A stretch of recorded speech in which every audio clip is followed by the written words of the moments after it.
Hello friends, welcome to our video lecture. Today's our topic is unit number 5 in standard 5. આજનો આપણો topic છે ધોરણ 5 માં unit number 5 જેનું ટાઇટલ છે લિટલ સ્ટેપ્સ 13, 14 અને 15.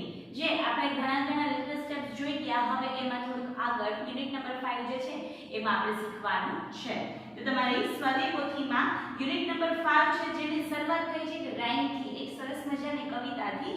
તો એ કવિતા જોઈએ, એ રાઇમ્સ જોઈએ એ પહેલા આપણે એમાં આવતા થોડાક એવા સ્પેલિંગ્સ જોઈ લઈએ. તો શું કહે છે એમાં? ટુ શેર મીન્સ કે વહેંચવું. ત્યારબાદ સ્વીટ્સ એટલે મીઠાઈઓ. પછી છે સ્ટીલ એટલે કે હજી પણ. ત્યારબાદ બિગ એટલે મોટું. ત્યારબાદ સ્ટીક એટલે કે લાકડી. પછી છે પ્લેટ એટલે કે થાળી. કાઉન્ટ એટલે ગણવું અને લાસ્ટ છે અગેઇન એટલે કે ફરીથી. તો એ ઉપરથી નીચે આપણે કાવ્ય પંક્તિ જે છે એ ટેક્સ્ટ બુકમાં છે એ પ્રમાણે એને પૂરી કરવાની છે. તો એને આપણે પહેલા સમજી લઈએ. શું કહે છે? 1 and 1 make 2. 1 અને 1 એનાથી બને છે 2 અને 1 અને 1 એ મળીને બને છે 2. 1 each for me and you. તારા અને મારા માટે 1. 2 and 2 make 4. 2 અને 2 મળીને થાય છે 4. 1 each and still 2 more. એક વધારે, એક જે છે એ અને 2 એમાં વધારે. 3 and 3 make 6. 3 અને 3 મળીને થશે 6 એટલે કે 6. Big lollipop on sticks.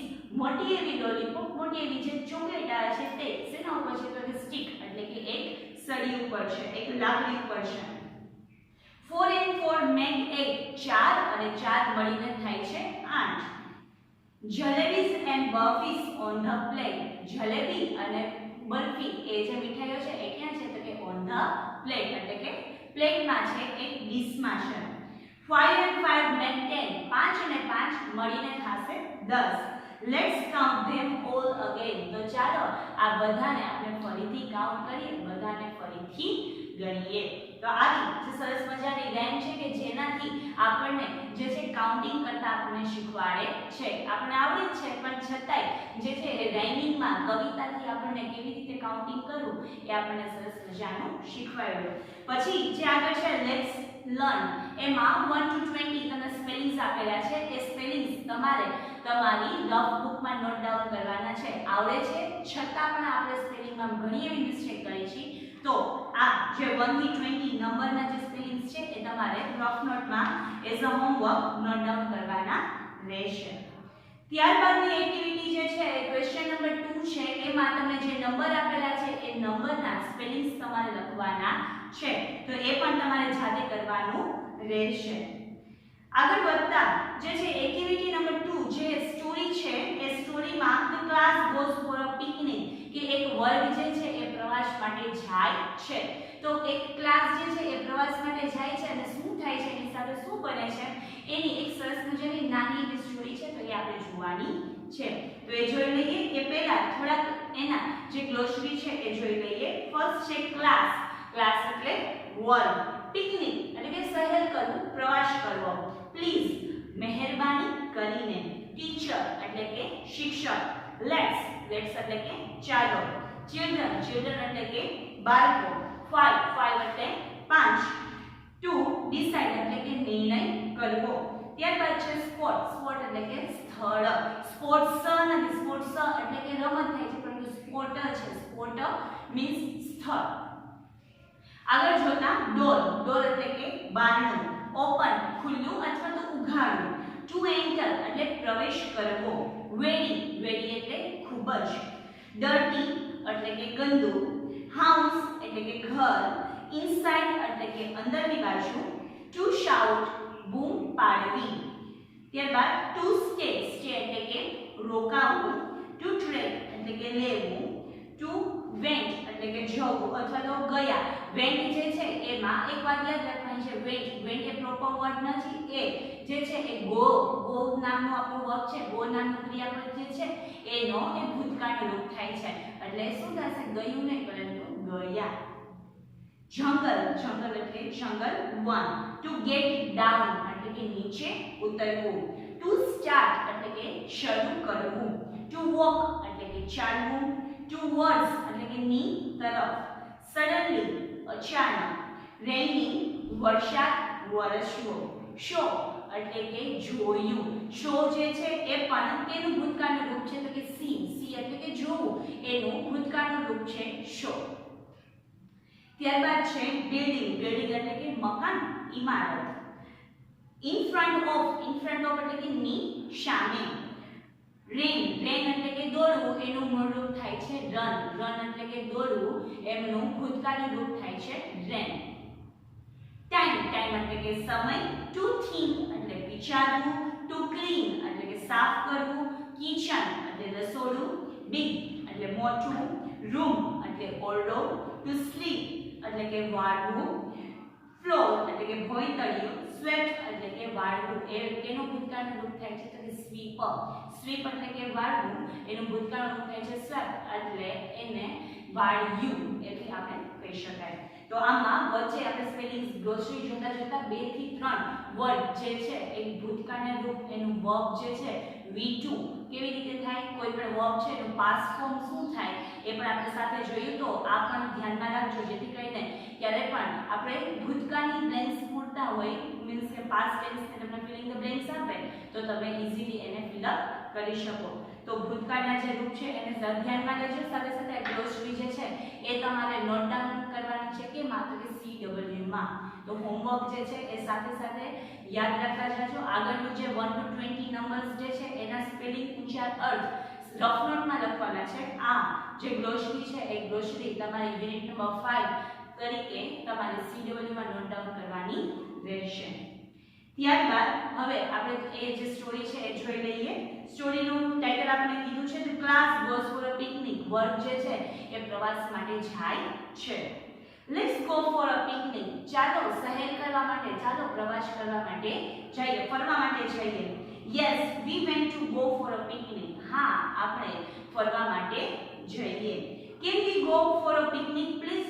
શું આપણે ફરવા માટે જાશું? મહેરબાની કરીને આપણે ફરવા માટે જશું. Okay let's go. હા વાંધો નહીં, ચાલો જઈએ. So the children of class 5 decide to go for a picnic. તો તેથી ધોરણ 5 ના બધા જ વિદ્યાર્થીઓએ પ્રવાસમાં જવાનું જે છે એ પ્લાન બનાવ્યો, આયોજન કર્યું, નક્કી કર્યું. They took a bus and went to Sundarbans. અને ક્યાં ગયા એનું કયા સ્થળે એને પ્રવાસ કરવા જવાનું વિચાર્યું, નક્કી કર્યું તો કે સુંદરવન. તે લોકોએ બસ જે છે એ બસને બુક કરી અને ત્યારબાદ તેઓ એ બસ લઈને ક્યાં જાય છે ફરવા માટે તો કે Sundarbans. It is a picnic spot in the jungle. આ જે છે એ એક પિકનિક સ્પોટ છે, એક ફરવાનું સ્થળ છે. ક્યાં છે તો કે જંગલમાં. All of them got down from the bus. બધા જે છે એ બસમાંથી નીચે ઉતરે છે. They started to walk toward the jungle. અને પછી બધાએ જંગલ તરફ જવા માટે એ જે છે ચાલવાનું જે છે એ શરૂ કર્યું. Suddenly it started raining. હવે હજુ તે ચાલે છે અને જંગલ તરફ એ લોકો જતા હોય છે ત્યાં જ સડનલી અચાનકથી raining એટલે કે વરસાદ વરસવા લાગે છે. They saw a building in front of them. તે લોકોએ એમની સામેની તરફ એક બિલ્ડિંગ, એક મકાન હતું તે જોયું. They ran towards it. Towards એટલે કે ની તરફ. અને એ જોઈને તેઓ બધા જે છે એ મકાનની તરફ પોતે આગળ વધે છે, મીન્સ કે એ તરફ દોડી જાય છે. The door was open. તેનો જે દરવાજો જે છે એ ખુલ્લો હતો. They entered એટલે તેઓ લોકો છે એ અંદર પ્રવેશ્યા. It was a very dirty house. એ જે ઘર હતું એ એકદમ ખરાબ હતું એટલે કે ડર્ટી, ગંદુ હતું. They could not see anybody inside. તે લોકો અંદરની તરફ, અંદર જે ઘરમાં છે એ કોઈને જોઈ શકતા ન હતા, મીન્સ કે ઘરમાં કોઈ હતું નહીં. They shouted અને તેથી કરીને તેઓ shouted એટલે કે બૂમ પાડી. Hello anybody there? કોઈ અંદરની બાજુ છે? કોઈ છે? Hello anybody there. ફરીથી પાછી શાઉટિંગ કરે છે, બૂમ પાડે છે કે અંદરની બાજુ કોઈ છે. It's raining. Can stay here for something. અહીં જે છે એ વરસાદ ખૂબ થાય છે તો અમે અહીં થોડી વાર માટે રહી શકીએ. Yes I think nobody is there. હા મને લાગે લાગે છે કે આ ઘરમાં કોઈ છે નહીં. Let's stay here for some time. તો ચાલો આપણે અહીં જે છે એ થોડી વાર માટે રહીએ. But madam the house is so dirty. પરંતુ મેડમ આ જે હાઉસ, આ જે ઘર છે એ તો ખૂબ જ ગંદુ છે. Let's clean it. તો કે ચાલો આપણે એને સાફ કરીએ. Four of you clean the kitchen. તમારામાંના 4 જે છે એ શું કરો? તો કે કિચન એટલે કે રસોડાને સાફ કરો. Four of you clean the big room. અને બીજા તમારાના 4 જે છે એ બિગ રૂમ એટલે કે આ જે મોટો ઓરડો જે છે, આ મોટો રૂમ છે એને તમે સાફ કરો. Miss Gauri said sweep the floor. Miss Gauri જે શિક્ષક હતા એની સાથે આવ્યા હતા, તો એનું નામ શું હતું? તો કે મિસ ગૌરી. તો એને કીધું, કોને શું કીધું? તો કે સ્વીપ ધ ફ્લોર એટલે કે આ જે ફ્લોર નીચેનું જે તળિયું છે એ નીચેની લાદી જે છે એને પણ સ્વીપ કરો, એને સાફ કરો, એને વાળો. Puppy said I will sweep the floor. એમાં એક સ્ટુડન્ટનું નામ હતું પપી. તો એ કહે છે કે હા, હું જે છે એ આ ફ્લોર, આ જે ભોંયતળિયું છે, આ જે નીચેની લાદી છે એ હું સાફ કરીશ, હું વાળીશ. પપી સ્વેપ ધ ફ્લોર તો ધ ક્લીન ધ રૂમ. અને એ કહીને પપી જે આ નામનો સ્ટુડન્ટ જે છે એને કીધું એ પોતે આખું ભોંયતળિયું એટલે કે નીચેનો જે રૂમ લાદી હતી એ સાફ કરે છે અને બધા જે છે તો ધ ક્લીન ધ રૂમ અને આખો રૂમ જે છે એ સાફ કરી નાખે છે. તો આ નાની એવી સરસ સ્ટોરી હતી. એ ઉપરથી નીચે આપણને એની એક્સરસાઇઝ આપેલી છે. તો એક્સરસાઇઝ આપણે સાથે સાથે જે છે એ કરી લઈએ. ફર્સ્ટ જે છે the children want to go for અ ખાલી જગ્યા, મૂવી કે પિકનિક. બે ઓપ્શન છે આપણા માટે અને પ્રશ્ન કીધો છે કે બાળકો જે છે એ ક્યાં જવા માટે નીકળ્યા? તો કે મૂવી માટે કે પિકનિક માટે? તો આપણને ખબર છે સ્ટોરીમાં ક્યાં જવા માટે નીકળ્યા છે? કે પિકનિક માટે. તો તમારો આન્સર આવશે પિકનિક. તો ફર્સ્ટ જે બ્લેન્ક છે એમાં લખો પિકનિક. ત્યારબાદ છે ધ ચિલ્ડ્રન ઓફ ક્લાસ ખાલી જગ્યા decide to go for a picnic. કયા ધોરણના વિદ્યાર્થીઓએ પિકનિકમાં જવાનું ડિસાઇડ કર્યું, નક્કી કર્યું? 5 કે 6? પાંચમા ધોરણના કે છઠ્ઠા ધોરણના? તો આપણે ખ્યાલ છે કયા ધોરણના હતા સ્ટુડન્ટે નક્કી કર્યું છે પિકનિક માટેનું? તો કે 5. તો એમાં લખો બ્લેન્ક્સમાં 5. ત્યારબાદ નંબર 3 જે છે એ ક્વેશ્ચન આન્સર છે. Where did the children go for the picnic? Where એટલે કે ક્યાં? ક્યાં જે છે એ બાળકો પ્રવાસમાં જવા માટે નીકળે છે અથવા તો ડિસાઇડ એને કર્યું? તો આપણો જવાબ આવશે The children went to Sundarban for the picnic. The children went to Sundarban for the picnic. ત્યારબાદ 4 છે what happened suddenly. suddenly એટલે કે અચાનકથી શું બન્યું? what happened suddenly અચાનકથી શું બને છે?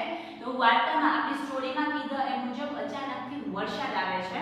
તો answer is suddenly is started raining. suddenly is starting raining.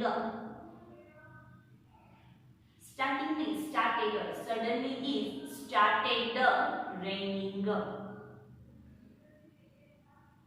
ત્યારબાદ નંબર 5 they show a ખાલી જગ્યા in front of them. તેઓએ પોતાની સામેની તરફ શું જોયું? 4 ઓપ્શન છે બિલ્ડિંગ, રોડ, ટ્રેન કે હટ. તો આપણને ખબર છે શું જોયું? તો એક મકાન જોયું હતું. એટલા માટે એનું આપણને પ્રોપર વર્ડ આપેલો છે બિલ્ડિંગ. તો તમારો ઓપ્શન આવશે, આન્સર આવશે એ બિલ્ડિંગ. ત્યારબાદ number 6 how many children will clean the big room? how many એટલે આપણે સંખ્યામાં જવાબ આપવાનો છે. how many એટલે કે કેટલા બાળકોએ મળીને રૂમ જે છે એને સાફ કર્યો, ઓરડો સાફ કેટલા વિદ્યાર્થીઓ મળીને કર્યો? તો આન્સર લખો 4 children will clean the big room. કેટલા વિદ્યાર્થીઓ મળીને ઓરડો સાફ કરશે? will કીધું છે એટલા માટે સાફ કરશે. તો આન્સર આવશે 4 children will clean the big room. Number 7 what is the name of the teacher? Teacher અને શિક્ષક જે એની સાથે આવ્યા હતા એનું નામ શું હતું? તો આપણને ખ્યાલ છે મિસ ગૌરી. તો ના લખો the teacher's name is the teacher sir. એમ એમાં પ્લુરલ એટલે કે બહુવચન વાળું s નહીં પરંતુ apostrophe s. The teacher's name is Miss Gauri. ત્યારબાદ number 8, what did the children and Miss Gauri decide to do in the house? બધા બાળકોએ અને મિસ ગૌરી એના જે શિક્ષક હતા એ લોકોએ આ ઘરમાં શું કરવાનું નક્કી કર્યું? તો લખો answer. The children and Miss Gauri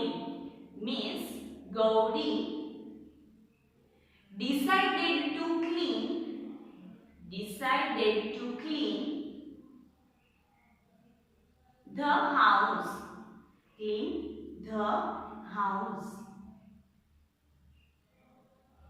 ત્યારબાદ લાસ્ટ ક્વેશ્ચન છે 9, who will sweep the floor? sweep કોણે ફ્લોર જે ભોંય કર્યું છે એને ક્લીન કર્યું? તો આપણને નામ ખબર છે કોણ હતું? તો કે એક જે બોય છે એનું નામ છે પપ્પી. તો એને પોતાનું આ જે ભોંય કર્યું જે છે રૂમનું એને સાફ કર્યું છે, ફ્લોર જે છે સાફ કર્યું છે. તો લખો answer. Puppy will sweep the floor. Floor કોણ સાફ કરશે? તો કે પપ્પી જે છે એ એને સાફ કરશે. તો આન્સર આવશે પપ્પી will clean the floor. Clean લખો. આપણે અહીં સ્વીપ આપણે વાપરેલું છે, વાળવાનું કીધું છે એટલા માટે. તો પપ્પી will sweep the floor. તો આ સાથે આપણી જે એ એક્સરસાઇઝ હતી, સ્ટોરી હતી એ કમ્પ્લીટ થાય છે. હવે આપણે થોડું ગ્રામર બેઝ આપણને પ્રશ્ન નંબર 6 તમને આપેલો છે. એમાં એક્ઝામ્પલ તરીકે હું એક કે બે જે છે એ સમજાવું છું, બાકીનું તમને ફોટો સેન્ડ કરીશ. એમાંથી તમારી જે બ્લેન્ક્સ છે એ બધી કમ્પ્લીટ કરી લેજો અને સ્વાધ્યાય પોથી જે છે એ કમ્પ્લીટ કરી લેજો. એમાં કેવી રીતે શું કરવાનું છે અને એ ન સમજાય તો વધારે મને પૂછી લેજો. અત્યારે આપણે એક્ઝામ્પલ તરીકે પહેલા જે બે વાક્ય છે એને જોઈએ છીએ. તો એ પેજ જે તમારો ક્વેશ્ચન નંબર 6 છે એમાં પહેલા તમને એક પિક્ચર આપેલું છે, એક ચિત્ર છે. એ ચિત્રમાં તમને સફરજન, ઘણા બધા સફરજન છે અને સામે આપ્યું છે how many apples are there. આ જે ચિત્ર છે એમાં કેટલા સફરજન છે? બ્રેકેટમાં છે તમને 15 એપલ્સ કે 16 એપલ્સ, 15 જે છે એ સફરજનો છે કે 16? તો એ પહેલા તો તમારે કાઉન્ટિંગ કરવાના છે અને કાઉન્ટિંગ કરતા આપણને જવાબમાં મળે છે 16 એટલે કે 16. તો પહેલા તો પહેલી જે બ્લેન્ક્સ છે એમાં તમારે લખવાનું રહેશે 16 એપલ્સ. તમારો જવાબ આવશે 16 એપલ્સ. ત્યારબાદ નીચે આપણે ફૂલ આન્સર લખવાનો છે. પહેલા તો તમને કેટલા એપલ્સ છે એ તમને ખબર પડી ગઈ તો કે 16 એપલ છે. પછી એને ફૂલ જવાબ તરીકે તમારે લખવાનું છે. તો એમાં લખવાનું છે there are 16 apples.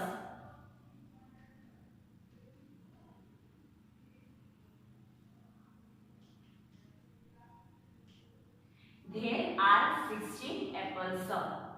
તો આ રીતના તમે જે ચિત્ર આપેલું છે એના ઉપરથી પ્રશ્ન કરે તો એને જવાબમાં આવી રીતે લખો અને ફૂલ જે છે એ ફૂલી આન્સર આવી રીતે લખો. કારણ કે આપણે એમ કીધું છે how many apples are there, તો there are 16 apples. તો આવી રીતના એનો ફૂલ આન્સર આપી શકાય જેમ તમને how many થી પ્રશ્ન પૂછ્યો હોય ત્યારે. ત્યારબાદ છે how many pencils are there. how many pencils are there? તો એમાં પણ બે ઓપ્શન છે 10 pencils કે 12 pencils. 10 પેન્સિલો છે કે 12 પેન્સિલો છે? તો કાઉન્ટિંગ કરતા આપણો આન્સર આવશે 10. કેટલી પેન છે? તો કે 10 છે. તો પહેલા ફર્સ્ટ જે બ્લેન્ક છે એમાં તમારે લખવાનું રહેશે 10 pencils. 10 pencils. અને ત્યારબાદ નીચેની જે બ્લેન્ક છે એમાં ફૂલ આન્સર લખવાનો છે there are 10 pencils. There are 10 pencils. તો આ રીતે જે છે કે તમારે બધી નીચેના તમને જેટલા પણ ચિત્ર આપેલા છે એ ચિત્ર ઉપરથી તમારે ડિસાઈડ કરી જવાબ લખવાના છે.